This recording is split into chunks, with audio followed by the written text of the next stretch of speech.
Bonjour, au sommaire de cette édition, le mouvement pour la défense de la démocratie rend hommage aux martyrs des événements de mars dernier. Une cérémonie de prière et de recueillement est prévue ce samedi à Bignona. Point de départ d'une série de manifestations opposant mouvance présidentielle et société civile annonce leur présence. Grande mobilisation de soutien au peuple palestinien. Dakar dans la rue hier malgré le cessez-le-feu. Le cessez-le-feu en vigueur, des Sénégalais ont investi la place de la nation pour soutenir la cause palestinienne. Organisations islamiques et mouvements citoyens ont exprimé leur colère. Le chef d'état-major des armées invite les militaires à limiter les accidents pour préserver le matériel militaire. En tournée de prise de contact dans la zone sud, le général Cheikh Gueye félicite les Djambars pour le travail accompli dans le cadre des opérations de sécurisation. Exploitation prochaine du pétrole et du gaz, les populations impactées du littoral alertent.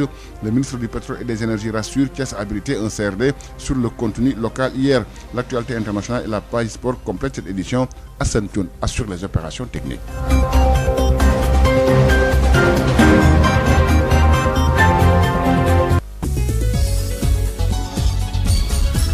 Le chef de l'État, Macky Sall, en visite privée hier à Touba, le chef de l'État a été reçu par le khalife général des Mourides, mais rien n'a filtré de cette audience. Correspondance depuis Touba, Touti Sey.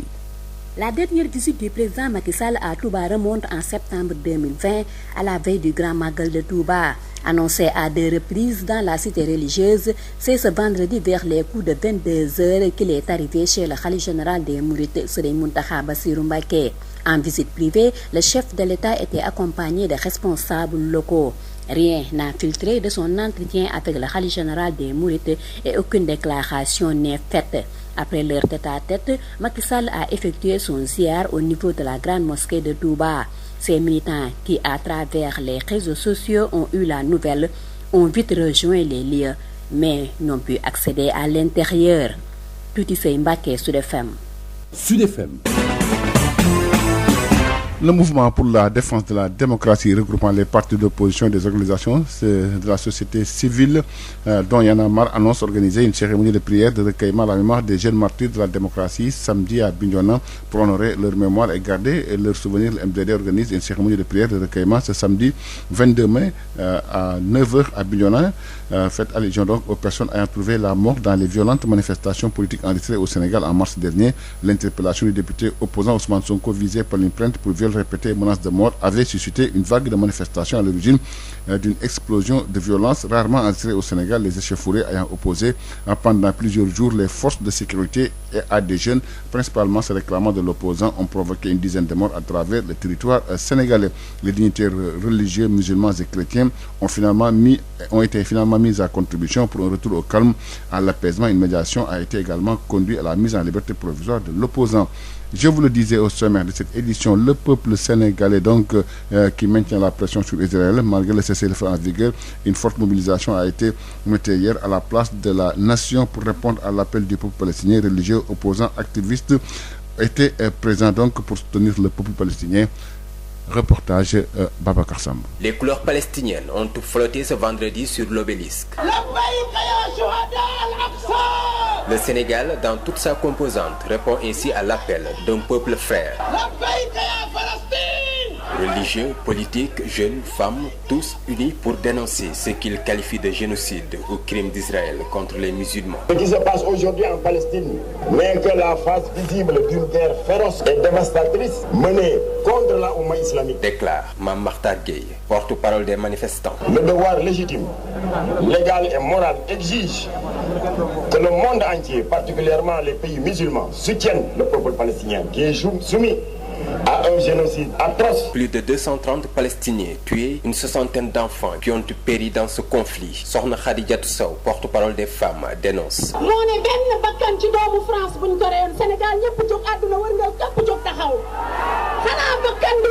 Présente également dans cette manifestation, la société civile a son mot à dire. Mar Diagne, leur porte-parole, précise que lorsqu'il s'agit de défendre la dignité humaine, le Sénégal ne badine pas. Nous ne serons jamais complices de crimes contre l'humanité perpétrés devant nous. Nous ne serons jamais silencieux et nous ne trahirons pas notre responsabilité historique de défendre les droits inaliénables du peuple palestinien. La position du Sénégal, c'est la position du peuple sénégalais. Notre présence ici, c'est aussi pour cela soit très clair. Pape Nalla parle pour la jeunesse sénégalaise. Nous condamnons avec véhémence et jusqu'à la dernière mesure ces 70 ans. Guy Marius Sagna de Frappe France Dégage. nekk état du Sénégal bëgg a yemale Palestine ak Israël loolu duñ ko fi nangu tey duñ ko fi nangu ëllëg. Des milliers de Sénégalais et une quarantaine d'organisations, tous derrière l'Alliance musulmane pour la cause palestinienne, pour apporter leur soutien au peuple palestinien. L'ambassadeur de la Palestine, Safwat Ibrahim, était également présent à cette manifestation. Nous ne partirons pas de cette terre. Était également présente Aïda Mbodj, députée à l'Assemblée nationale, et réagit au micro de Babacar Sam. Nous sommes des Sénégalais, nous sommes des musulmans, nous sommes venus en toute solidarité avec le monde musulman, à l'instar de tous les pays musulmans, à l'instar de toute la communauté musulmane, marquer notre solidarité et condamner l'agression dont sont victimes les Palestiniens. Vous avez dit que le Premier ministre israélien est dans des difficultés, et à chaque fois qu'il est dans des difficultés, il veut faire de la diversion et organise une agression massive sur les Palestiniens, sur la Palestine. Doit suivre son peuple. Oui, mais bien sûr, quand on gouverne, on doit être à l'écoute de son peuple. Or, aujourd'hui, la mobilisation a démontré que le peuple a besoin d'une dénonciation contre Israël et d'une solidarité envers la Palestine. Merci beaucoup. Merci. Le droit de l'homme, Assane Dioma Ndiaye, parle de violation grave des droits de l'homme, dénonce la cupidité de la communauté internationale. Selon lui, la CPI doit réagir. Assane Dioma Ndiaye que nous écoutons toujours avec Babacar Sam. Ce qui se passe, c'est des violations graves de droits humains.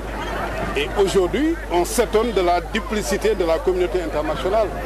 On nous a théorisé les crimes contre l'humanité, c'est depuis Nuremberg, le procès de Nuremberg, les crimes de guerre. Quand on s'attaque à des lieux de culte, alors c'est le troisième lieu saint de l'islam. Quand on s'attaque à des enfants, à des femmes, à des médecins, même les agents du Croissant Rouge et de la Croix-Rouge, et la communauté internationale est là à dire qu'il y a un veto des États-Unis.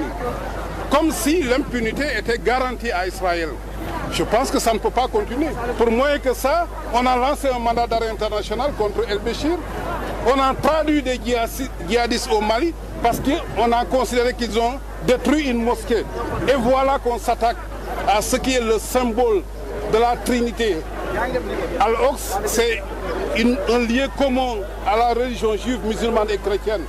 Ça a toujours servi de khibla pour les musulmans. Et aujourd'hui, on ne peut pas assister à des crimes contre l'humanité de cette nature. C'est pourquoi je pense que la Cour pénale internationale a aujourd'hui la responsabilité d'agir. Le Conseil de sécurité a l'obligation d'agir. Sinon, évidemment, ceux qui ont toujours dit que cette justice pénale internationale elle est à géométrie variable auront raison. Ceux qui diront que les relations internationales sont à base d'intérêts mercantilistes auront raison. Et je crois que nous devons aller vers un nouvel ordre mondial où il faudra que cette théorie comme la responsabilité de protéger, ce devoir d'agir est un contenu sans distinction de race, d'ethnie, de religion. Malheureusement, aujourd'hui, cette affaire prouve de nouveau que le monde est un monde injuste et que seule la lutte pourra libérer. Seule la lutte libérera. Et ce qui s'est passé aujourd'hui, je pense, est une initiative à saluer et que les jeunes que nous avons entendus aujourd'hui nous réconfortent. Et puis la communauté mouride de Ndiaye Bop dans la commune de Morolan a organisé une marche pacifique en soutien au peuple palestinien. C'était à l'occasion du Bamba Day, la journée mondiale dédiée à Cheikh Ahmadou Bamba Khadim Rassoul. Correspondance Babacar Sow. Bamba Day, journée internationale dédiée à Khadim Rassoul. La communauté mouride de Ndiaye Bop, un village à Morolan dans le département de Tivaouane, a battu le macadam sur plusieurs kilomètres. Ceci pour renouveler leur allégeance à Bamba, mais aussi manifester une solidarité au peuple palestinien en proie aux attaques israéliennes. Abdou Khadr Faye, le responsable à l'organisation, revient ici sur les écrits de Serigne Touba par rapport à la tolérance interreligion. Nous vivons stabilité entre les musulmans et les juifs. Nous avons vu les bombardements qui se passent au peuple palestinien. Ceux-ci sont musulmans, d'autres sont juifs. Si nous nous référons dans les écrits de Serigne Touba sur plusieurs khasaïd, tout le monde peut croire ce qu'il veut. Mais aussi, nous devons se respecter. Nous pouvons prendre l'exemple de Serigne Touba. Il n'y aura que la paix dans ce monde. Nous pouvons lire beaucoup de khasaïd où ils se disent Ya Malik al-Mulk, Ya Man Jallan Khawadin, Irham Jami al-Wara, Ya Khadir Rada. Serigne Touba dit que Dieu, tu peux pardonner ou ayez pitié de toutes les créatures. Serigne Touba disait, s'ils n'étaient pas les fils fils d'Adam, je ne passerai aucune nuit dans ce monde. Bien vrai qu'il est musulman, peuple israélien, nous pouvons référer au Serigne Touba. Une occasion pour la communauté mouride de Ndiaye Bop de magnifier le dialogue islamo-chrétien dans la zone à prédominance chrétienne, une communauté fortement représentée dans les villages de la commune de Morolan. En ce jour béni de la journée mondiale Cheikh Ahmadou Bamba que nous célébrons aujourd'hui ici à Morolan, jour remarquable pour l'humanité à Cheikh Ahmadou Bamba. Nous avons l'honneur aujourd'hui pour dire merci à Serigne Touba. Nous tous, nous avons vu qu'au Sénégal, les musulmans, les chrétiens, les athées, eux tous vivent dans la paix grâce à Serigne Touba, grâce à ses enseignements et ses écrits. Nous tous, nous pouvons croire ce que nous voulons, mais nous pouvons vivre ensemble en paix. Tivaouane, Babacar Sow depuis Morolan pour Sud FM. Sud FM. La procureure générale de la Cour pénale internationale a été reçue hier par le président de la République au Palais, alors qu'elle est en fin de mandat. Fatou Bensouda a présenté au chef de l'État son bilan à la tête de l'institution judiciaire internationale. Selon les services de la présidence de la République, sur Facebook, le chef de l'État l'a élevé à la dignité de commandeur de l'Ordre national du Lion, une distinction qui traduit la reconnaissance du travail accompli pour les victimes. Accident de la circulation. L'objectif est de réduire les accidents de 50% d'ici 2030. Le Sénégal s'est engagé dans une nouvelle décennie d'action dans le cadre de la lutte contre l'insécurité routière avec la loi d'orientation des transports votée en 2020. Une batterie de mesures prises. Il s'agit de l'interdiction formelle d'importer les véhicules accidentés, la limitation d'âge d'exploitation des véhicules, la refonte du code de la route, le durcissement des sanctions, un fonds de développement des transports pour le renouvellement du parc automobile. La semaine mondiale de la sécurité routière a démarré depuis le 17 mai dernier. Ousmane Ly, le chef de la division sécurité routière à la direction des transports routiers au ministère du transport terrestre, des infrastructures routières et du désenclavement que nous écoutons. Ces propos sont recueillis par Moustapha Sall. Il faut se rappeler que le Sénégal s'est engagé dans la décennie d'action de 2010 à 2020 pour lutter contre l'insécurité routière. Et cette décennie, une nouvelle décennie, sera décrétée cette semaine. C'est de 2021 jusqu'à 2030 et l'objectif de cette décennie d'action, c'est de réduire de 50% les accidents de la circulation d'ici 2030. Et le Sénégal n'est pas en reste. Donc on est en train de revoir l'arsenal réglementaire et législatif du Sénégal à travers, je ne sais pas si vous êtes au courant de la nouvelle loi d'orientation des transports qui a été votée en juillet 2020. Donc dans cette loi, il y a une batterie de mesures qui est dedans. Notamment, il y aura l'interdiction formelle d'importer des véhicules qui sont accidentés. Il y aura la limitation d'âge d'exploitation des véhicules parce que les véhicules ont une durée de vie indéterminée au Sénégal. On va essayer de limiter l'âge d'exploitation. Il y aura un fonds de développement des transports et ce fonds-là est là pour le renouvellement du parc. Donc on sait que le Sénégal a vraiment fait beaucoup d'efforts sur le réseau routier. On est à 221 km de réseau autoroutier et on évite le maximum les voies à double sens qui n'ont pas de séparation parce que ça induit beaucoup sur les chocs frontaux. D'après nos statistiques, la plupart des accidents se produisent en rase campagne et impliquent des véhicules en chocs frontaux. Donc quand il y a une séparation, ce risque est diminué. Donc il y a aussi la refonte du code de la route. Dans le refonte du code de la route aussi, il y a le durcissement des sanctions. Parce qu'on a constaté que la sensibilisation c'est bien, mais tant qu'on ne durcit pas les sanctions, le problème persiste. Et puis la localité de Kergande dans la commune de Ngoye souffre de son enclavement. L'état de la piste de production qui sépare Ngoye et Patar Sine est jugé chaotique et influe négativement sur les enseignements et apprentissages des collégiens résidant dans ce village qui font plus de 7 km à pied et sur la santé des femmes en état de grossesse lors de leurs évacuations dans les structures sanitaires. Correspondance depuis Babé Adamandiaï. Le bitumage de l'axe Ngoye-Patar Sine est une préoccupation des populations de la localité de Kergane. L'état de dégradation de cette piste latéritique inquiète les 4000 âmes de cette zone du Mbayar, à cheval entre les communes de Ngoye et de Patar Sine. L'inauguration de leur mosquée a été un prétexte pour les populations de lister leurs besoins.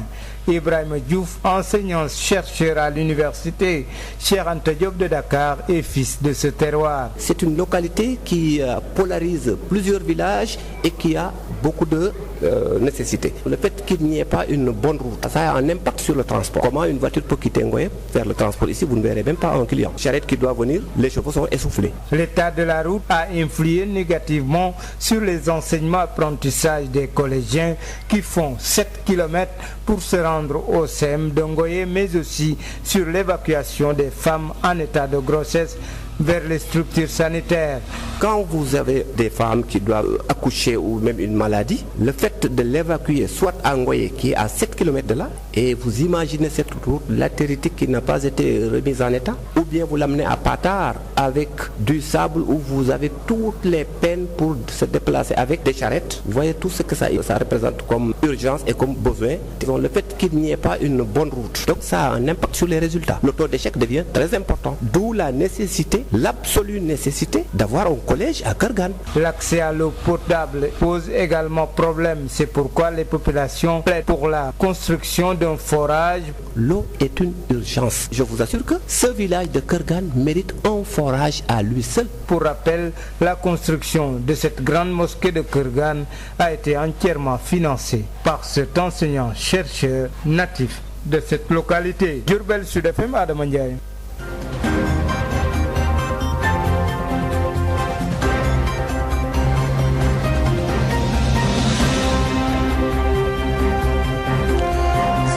mbokk yi asalaamaaleykum jërë ngeen jëf ci fasante ko lëre géekuute gi ci tànn gi Sud FM seen rajo 98.5 Dakar kaddu gi bàyyi ko Sacré-Cœur ñu lëkkaloo ci ak suñuy diwaan 7h bismillah ci xibaar yi. li ci gën a fës daal na ci rek bokk mouvement bi taxaw wàllu nag démocratie di MDD ak seen i hommage yi ñuy amal tey jile daal di koy nag jëkle ñii daal di nag faatu ci xew-xew yi fi amoon ci weeru nag mars boobu la xew-xew samedi tey ji ca Bignona lañ koy daal di nag amalee manifester googu nga xam ne ku jéggi mouvance présidentielle bi ak ñi fare ci société civile bi wax nañ ne dinañ ca daal di bokk dinañ ci jukki ci ndorteelu xibaar yi dinañ wax itam ci mobilisation bi nga xam ne askan wi def nañ ko ngir jàppale peuple Palestine. Dakar wàccoon ci mbedd mi ni ki démb donte sax am na ab wéeragum gànnaay yi Sénégalais yi daal di nag wàcc ca place de la nation bu ko defee rek cause bu Palestine ñu daal di ci wane seen i njàqare organisation yu bari itam daal di ci rek bokk njiitu chef d'état-major bu armée bi ak nag nemmeeku ba mu daal di def foofu ca bët sàllamu réew mi wàllu nag aar matériel yi sant na leen ko ñoom ñi nga xam ne ñooy jàmbar yi waaye rafetlu seen i liggéey ba ñuy daal di amal ca diwaan boobule dinañ wax jëme ci exploitation bi ñu jëm ci wàllu pétrole bi gaz bi askan wi ci daal di loru ci littoral bi ñu ngay daal di artu waaye ministère bi ñu dénk wàllu pétrole ak énergie di dalal seen i nag xel Thiès daal di amal ab CRD ci la ñuy dëppee contenu local ci xibaar yi dinañ ci daal di jukki laata revue de presse bi ak Adja Xabsa Iliman Wan Alassane Thioune moo ne ci sottandikukaay bi faram-fàcce gi nees kiis lay doon.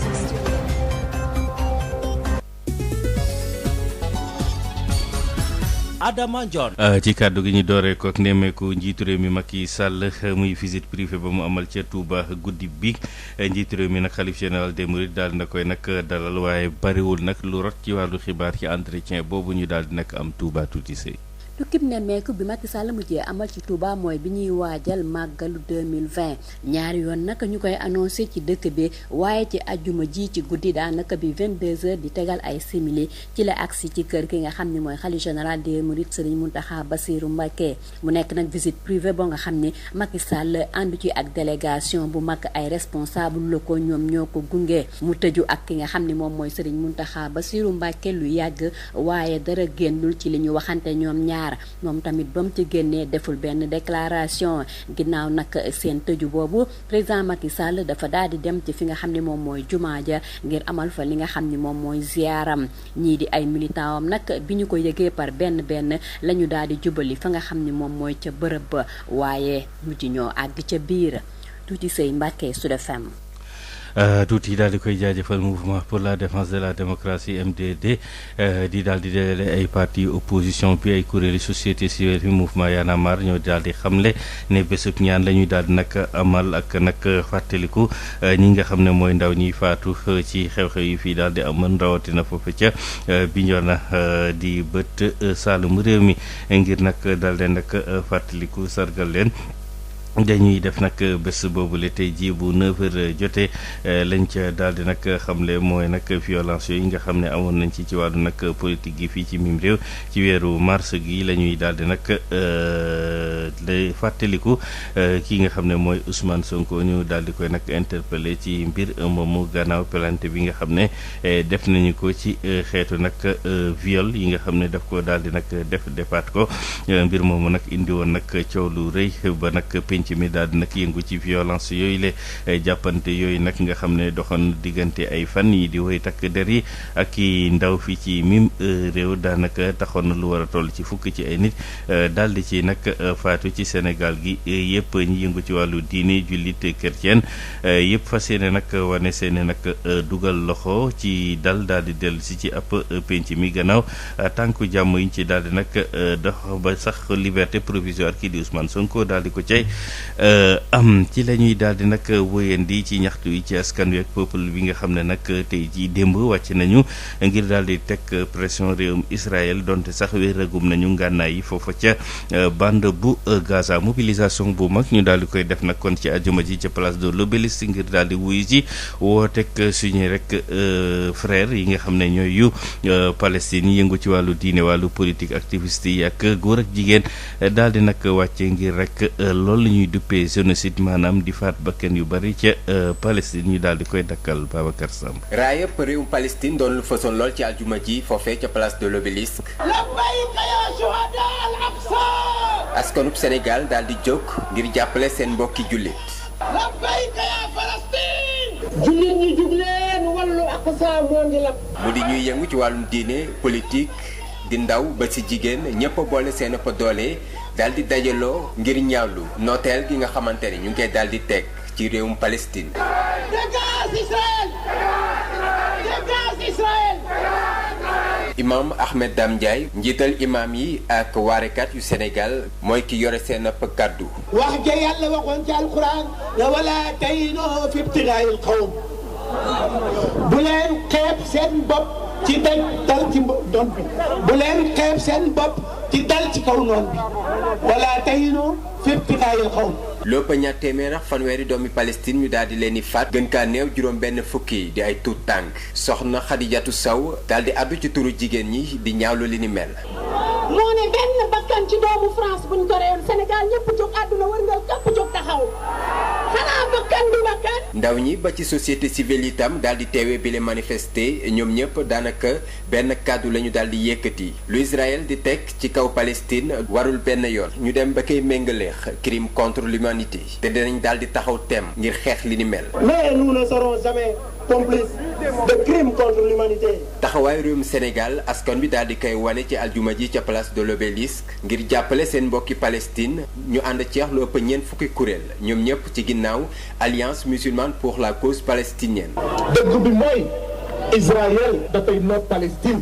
activiste bii di Guy Marius Sagna moom di ñaawlu li muy woowee tolloole bi nga xamante ni nee na daal nguurub Sénégal mu ngi koy daal di tolloole ci diggante Israël ak Palestine te li nu mel warul benn yoon. nekk état du Sénégal bëgg a yemale Palestine ak Israël loolu duñ ko fi nangu tey duñ ko fi nangu ëllëg. te ci bile manifester kii di ambassadeur bu Palestine Safwat Ibrahim daal dina koy teewe itam. daal na koy rek teewee ñi di parlementaire yi itam teewoon ko kii di Aïda Mbodj bokk na ci nee ñu dañuy jàppale peuple bu Palestine sàkku na itam état bu Sénégal daal di topp askan wi ci seeni nag taxawaay te mooy rek wane seeni jàppale seen frère ca Palestine Aïda Mbodj ñu déglu ko Babacar Sow. kon ko ni ko naqarit nañu ngir yàlla wallu leen ba nga xam ne loolu mën na dañ ndax yàlla moom mooy doxale noonu waaye bu ko neexoon tey ñooñu koy def yàlla nasaxal seen ay pexe kon nag ñun nañ ko naqarlu ba fu ñu mën a yem ànd ci ak ñoom solidarité ak ñoom ba ñoom ñii nga xam ne dal na leen dootuñu ko yëg te dina oyof ci ñun. loolu yëg-yëg laa am te moom laa mës a am ba ma nekkee ci gouvernement tam dama ko doon def bi nga xamee ne ñoom jékki-jékki nañ ñëw ci benn conférence bu ñu doon organiser fii ci Sénégal dama jël samay responsabilité ne waruñu cee bokk ndax booba ñun ñu ngi soutenir Palestine donc kuy dal ci kaw Palestine mënuñu koo kile te xam nañ ni mbiri politique la parce que premier ministre moo nekk ci ay difficulté mënu la def gouvernement loolu moo tax mu dal ci seen kaw pour réerantal ña nga xam ne ñoo fi nekk loolu nag dafa war a jeex. léegi nag ñi ngi xalaf état Sénégal ci mbir bi. damay wax toujours ne gouverner Sénégal yomb na Sénégal dañoo am bëgg-bëgg am li ñu bëgg am lu ñu bañ te li ñu bëgg Sénégal hypocrite ñu lu ñu bëgg dañ koy xam lu ñu bëgg dañ ciy sonn lu ñu bëgg dañuy dajaloo pour xeex ko bu boobaa nag boo leen yëlifee war ngaa dem ba xam li ñu bëgg nga topp leen ca la ñu bëgg parce que loolu lañ ko fi tege. ba tey ñi ngi yëngu ci wàllu ak yelleefu doomu aadama Maître Assane Dioma Ndiaye la mu daal di gis mooy violation bu garaaw la jëme ci ak yelleefu doomu aadama ñaawlu na itam ñaari taxawaay yi communauté internationale bi daal di amee wax ne CPI moom tey jii la ñu gën a am responsabilité ngir ñu daal di wax ci mbir mi Maître Assane Dioma Ndiaye ñu déglu ko ba tey ak Babacar Sow.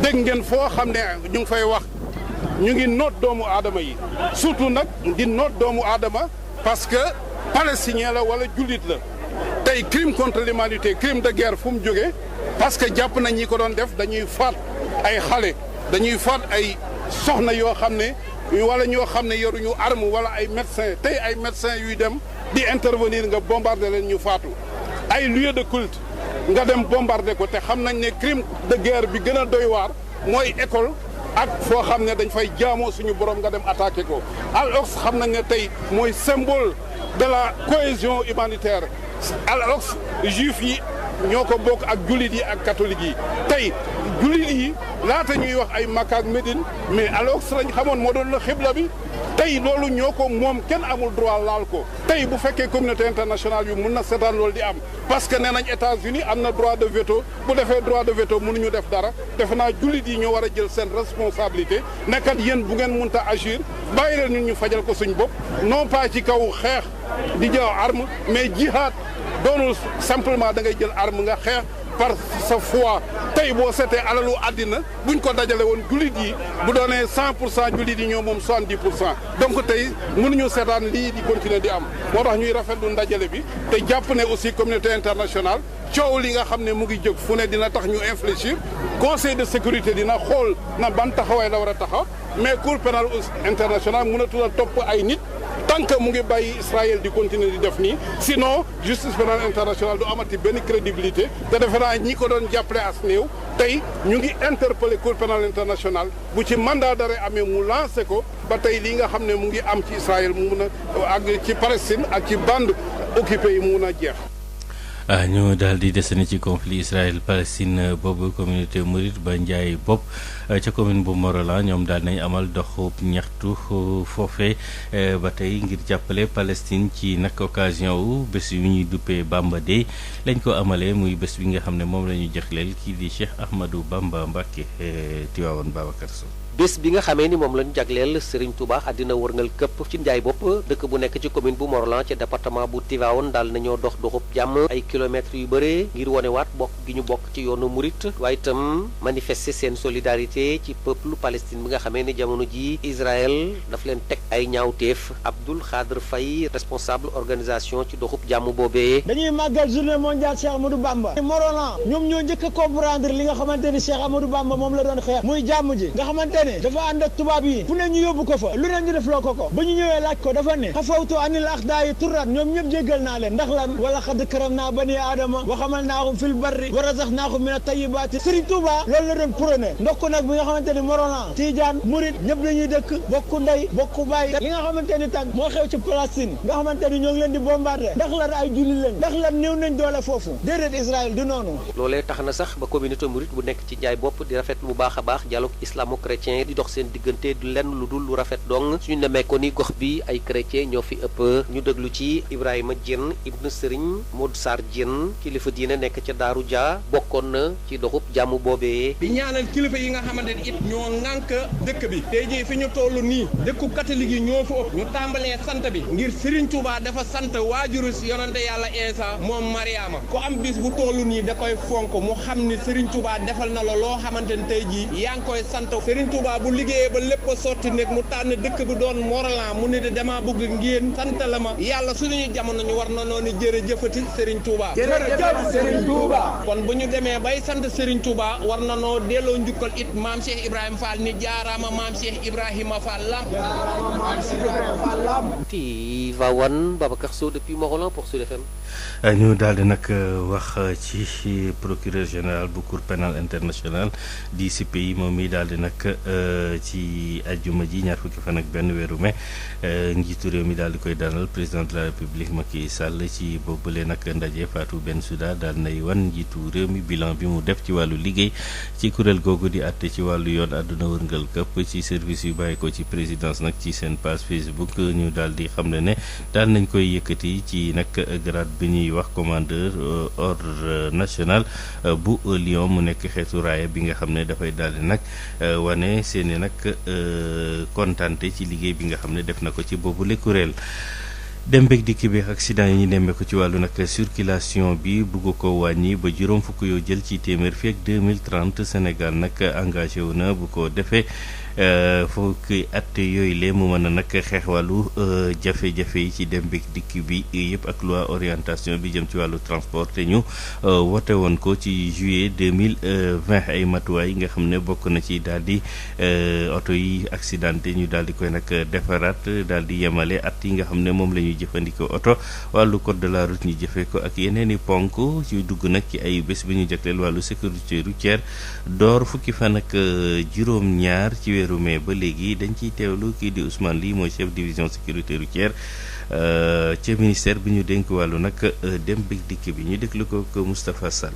tàmbali dama bëggoon juste féliciter partenaire West Africa atelier bu mu organisé tey parce que day coïncider ak semaine mondiale de la sécurité routière des Nations Unies et cette semaine c'est du 17 au 23 mai donc ak semaine bi tamit cette année thème bi mooy la réduction des vitesses à 30 km/h aux abords des établissements publics par exemple comme écoles yi wala daara yi wala jàkka yi donc saa yoo leen rombe côté hôpital réduire les vitesses à 30 km/h maintenant nous sunu objectif mooy appliquer loolu noonu parce que déjà on l'a prévu dans le nouveau code de la route sunu objectif principal mooy ñu jéem appliquer et loolu noonu am na deux côtés c'est-à-dire que soit la sensibilisation soit l'application de la loi donc ñaari volets yooyu li ma doon wax ne rek Sénégal aussi dafa engagé wu ci décennie mondiale de la sécurité routière depuis 2010 ba 2020 décennie boobu jeex na et 2021 ba 2030 objectif bi mooy réduire les accidents de 50% et loolu noonu Sénégal nekku ci ginnaaw d'abord ci réseau routier bi autoroutier bi def na ci ay jéego yu am solo on est à 221 kilomètres de réseau autoroutier. mbokk yi fi la ñëw ak yéen ci pàcc bu njëkk Sud Matin ñaareelu pàcc bi ci kanam lay doon ba 7h30 fanweeri simili ak El Hadj Malick Ndiaye laata boobu revue de presse bi ak Adja Xabsa Ilimane waan jaajëfal bu baax Assane Thioune ci sottandikukaay bi mbokk yi jërë ngeen jëf ci déglu.